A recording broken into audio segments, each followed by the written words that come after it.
इस्लामाबाद की फजा में नई कानून साजी का गुलगुला। बुध का पार्लियामेंट का मुश्तरका इजलास इंतहाई अहम कहा जाने लगा। मुमकिना कानून साजी पर बिलावल शहबाज मुलाकात के बाद सदर जरदारी फजलुर रहमान भी मिल बैठे। मुलाकात के लिए सदर जरदारी खुद फजलुर रहमान के घर पहुंचे। बानी पीटीआई ने चीफ जस्टिस की मुद्दत मुलाजमत में तोसी की प्लानिंग का बयान दिया था। मुशीर बराए कानून इंसाफ बैरिस्टर अकील मलिक ने इसकी तरदीद कर दी। कहा ना किसी ने एक्सटेंशन मांगी ना दी जा रही है, पर बाज़ जजेस ऐसे हैं कि एक्सटेंशन दी जाए तो कोई बुराई भी नहीं। वज़ीर इत्तलात अता तारड़ ने कहा जजेस की मुद्दत मुलाजमत में तोसी ज़ेर गौर नहीं। ज्वाइंट सेशन में अदलिया से मुतालिक तरमीम नहीं लाई जा सकती। इल्तवा के शिकार कुछ पुराने बिलों पर गौर किया जा सकता है।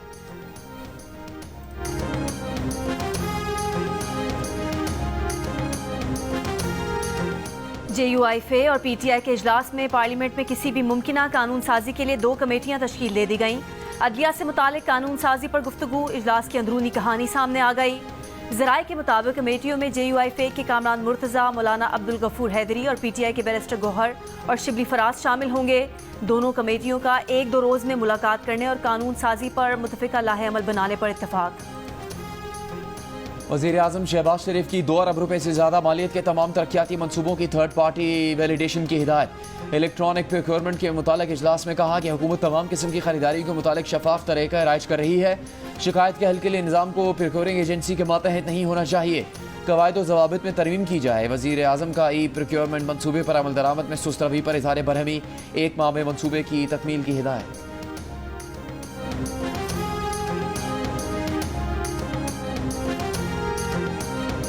PTI तर्जुमान रऊफ हसन के फ़ोन का फोरेंसिक तज्जिया कर लिया गया। फोरेंसिक तज्जिए के हवाले से FIA ज़राए का कहना है कि बानी PTI की बहन अलीमा खान का पार्टी में असर रसूख, बुशरा बीबी से तनाज़ात और झूठे बयानी को फ़रोग देने से मुतालिक हक़ाइक़ सामने आ गए।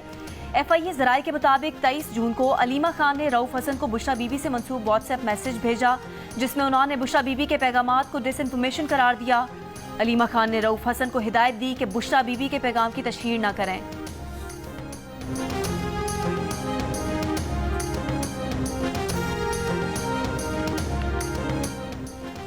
अलीमा ग्रुप और बुशरा ग्रुप PTI में मौजूद कई ग्रुप्स में से 2 गिरोह हैं। वज़ीर इत्तलात अता तारड़ ने कहा कि तहरीक इंतशार में कई डिसइंफॉर्मेशन सेल चल रहे हैं। एक डिसइंफॉर्मेशन सेल रऊफ हसन अलीमा खान के साथ मिलकर चला रहे थे। दूसरा डिसइंफॉर्मेशन सेल बुशरा बीबी चला रही थी। अलीमा ग्रुप और बुशरा ग्रुप PTI पर कब्जा करना चाहते हैं। सियासी मफादात के लिए मुल्क को नुकसान पहुँचाने की कोशिशें हो रही हैं। नफरत और तकसीम की सियासत करने वालों को अपनी पार्टी इंतशार का शिकार है।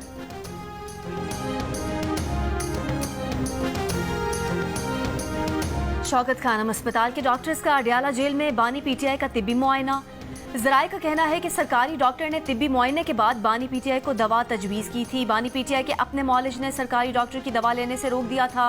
बानी PTI के वकला की दरख्वास्त पर अदालत ने बानी PTI का तिब्बी मुआयना करके रिपोर्ट जमा कराने का हुक्म दे रखा है। कराची के अस्पतालों और तालीमी इदारों पर वफाक और सूबाई हुकूमत का पैसा नहीं लग रहा। कराची टैक्स भी दे रहा है और खैरात भी, लेकिन खुद खैरात पर पल रहा है। वफाकी वज़ीर तालीम खालिद मकबूल सिद्दीकी का कराची में खिताब। कहा कराची को किसी इमदाद की ज़रूरत नहीं। कराची पूरे शहर मुल्क में टैक्स का 70% और सिंध का 97% रेवेन्यू दे रहा है। सिंध हुकूमत खुश नसीब है कि उसे कराची मिला। बिजली की कीमतों में कमी के लिए वफाक किरदार अदा करे। सिंध के सीनियर वजीर शर्जील इनाम मेमन ने खालिद मकबूल सिद्दीकी का बयान हकीकत के बरअक्स और हसद का नतीजा करार दे दिया। कहा कराची के 3 बड़े अस्पतालों जिना अस्पताल, NICVD और NICH को बाकायदगी से फंड्स दिए जाते हैं। सिंध हुकूमत इन अस्पतालों की बेहतरी के लिए अब तक 157 अरब रुपए से ज़ायद के फंड्स जारी कर चुकी है। सूबाई वजीर तवानाई नासिर शाह ने कहा कि MQM को समझना होगा कि कराची की ठेकेदारी अब उनकी नहीं रही। सिंध हुकूमत ने सेहत के शोबे में जो काम किया उसे पूरा मुल्क जानता है। आप पीपल्स पार्टी के हर अच्छे काम के मुनकिर हैं, लेकिन कराची हमारे काम को तस्लीम करता है। MQM पाकिस्तान के रहनुमा फारूक सत्तार की तकरीर के दौरान मतनाज़े नारा लगते लगते रह गया। फारूक सत्तार पहले हैरान रह गए, फिर झींपे, फिर मुस्कुराए। कहा जितनी मेहनत कर लो पानी फिर ही जाता है। अब्बासी शहीद अस्पताल में शजरकारी तकरीब से खिताब। बोले मुल्क भर से लोग कराची आकर आबाद हुए, इसके बावजूद भी कराची की आबादी को कम किया जाता है।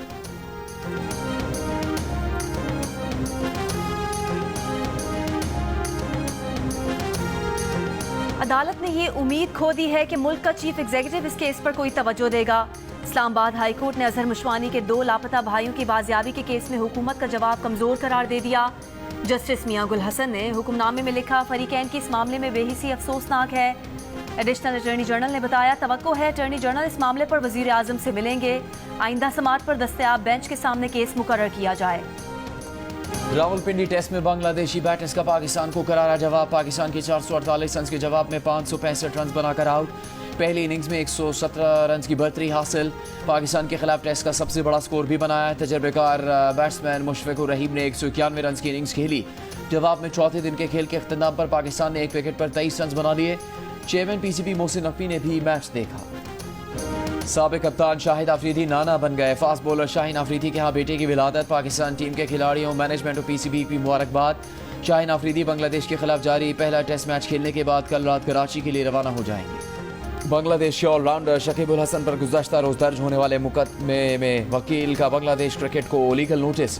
शकीब उल हसन को तहकीकात के लिए वापस बांग्लादेश बुलाया जाए। आईसीसी रूल के मुताबिक मुकदमे में नामजदगी के बाद शकीब कौमी टीम में खेलने के अहल नहीं। शकीब उल हसन के खिलाफ फैक्ट्री मुलाजिम के कत्ल का मुकदमा दर्ज है। नायब वजीर आजम इसहाक डार का कहना है कि पंजाब में बिजली की कीमतों में कमी दूसरे सूबों पर नहीं थोप सकते। मुफाहमती पॉलिसी पर यकीन रखते हैं, लेकिन एक चीज़ रेड लाइन होती है, मुल्क की तरक्की के लिए सबको मिलकर मेहनत करना होगी। 2017 में पाकिस्तान की तरक्की का सफ़र रोका गया। अदम इस्तेहकाम ना होता तो पाकिस्तान 24वीं माशी कुव्वत बन चुका होता। मईशत बिजली का स्विच नहीं कि ऑन ऑफ करने से दुरुस्त हो जाए। डेरा इस्माइल खान, सरगोदा, बहावलपुर और कड़क समेत मुख्तलिफ शहरों में यूटिलिटी स्टोर्स की बंदिश के फैसले के खिलाफ मुलाजमीन का एहतजाज। फैसला वापस लेने का मुतालबा। विफाकी वजीर सनत और पैदावार राना तनवीर का कहना है कि यूटिलिटी स्टोर्स की रिस्ट्रक्चरिंग कर रहे हैं, चीज़ें बेहतरी की तरफ जा रही हैं, चंद माह में बेहतरी नजर आएगी। सब्सिडी को हकदारों तक पहुँचाने के लिए शफाफियत ला रहे हैं।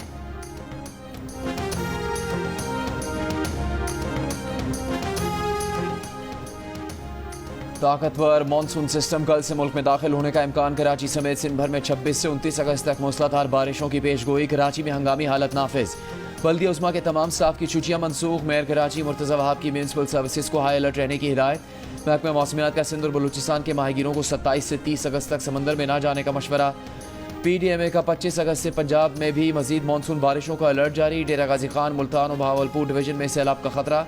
लाहौर, गुजरावाला, रावलपिंडी, मुल्तान, फैसलाबाद, साहिवाल और गुजरात में भी बारिशें मुतवक्किल। बांग्लादेश में सैलाब से तबाही, 45 लाख अफराद मुतासर। ढाका और चिटागोंग का ज़मीनी राब्ता मुनक़ता, वसी इलाका ज़ेर-ए-आब। बांग्लादेश ने सैलाब का जिम्मेदार भारत को करार दे दिया।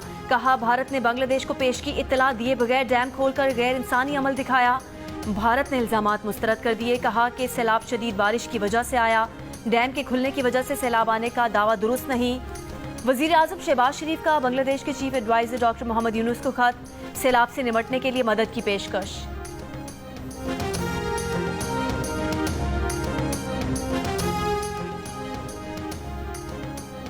खैबर पख्तूनख्वा हुकूमत का दहशतगर्दी पर काबू पाने और टैक्स बढ़ाने के लिए सूबे में चलने वाली नॉन कस्टम पेड गाड़ी को रजिस्टर करने का फैसला। महकमा एक्साइज ने तजवीज़ तैयार करके सूबाई हुकूमत को मंजूरी के लिए भेज दी। 6 माह के लिए एमनेस्टी स्कीम लाने की तैयारी। जम अजला और मालाकंड से 2 लाख से ज़्यादा गैर रजिस्टर्ड गाड़ियों को रजिस्टर करने की तजवीज़। चोरी शुदा और टेम्पर्ड गाड़ियाँ रेगुलराइज नहीं की जाएंगी। 800 सीसी की गाड़ी पर फाइलर को 1 लाख जबकि नॉन फाइलर को 1.5 लाख रुपये टैक्स देना होगा। 2500 सीसी सुपर की गाड़ी पर फाइलर को 7 लाख जबकि नॉन फाइलर को 10 लाख रुपये टैक्स देना होगा।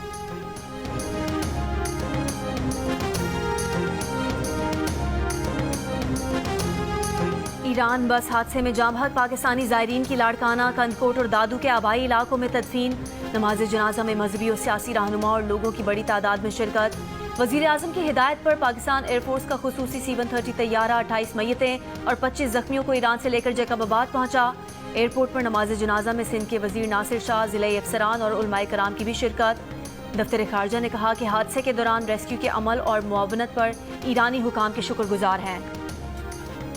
पाक फौज ने गिलगित बल्तिस्तान में 20,000 फुट से ज्यादा बुलंदी पर फंसे 7 कोपहमाओं को रेस्क्यू कर लिया। 3 रूसी और 4 पाकिस्तानी कोपहमा हाई अल्टीट्यूड सिकनेस की वजह से मुश्किल में थे। रेस्क्यू की अपील पर पाक फौज ने आर्मी हेलीकॉप्टर के जरिए तमाम कोपहमाओं को बहिफाजत निकाल लिया। कोपहमाओं ने मदद करने पर पाक फौज का शुक्रिया अदा किया। लाहौर में मारूफ सूफी बुजुर्ग हजरत अली बिन उस्मान अल हिजवेरी अल मारूफ दाता गंज बख्श के उर्स का आगाज। अली हिजवेरी ने बरे सगीर में दीन की तबलीग और इस्लाम की तरबीज व इशाअत में काबिल जिक्र किरदार अदा किया।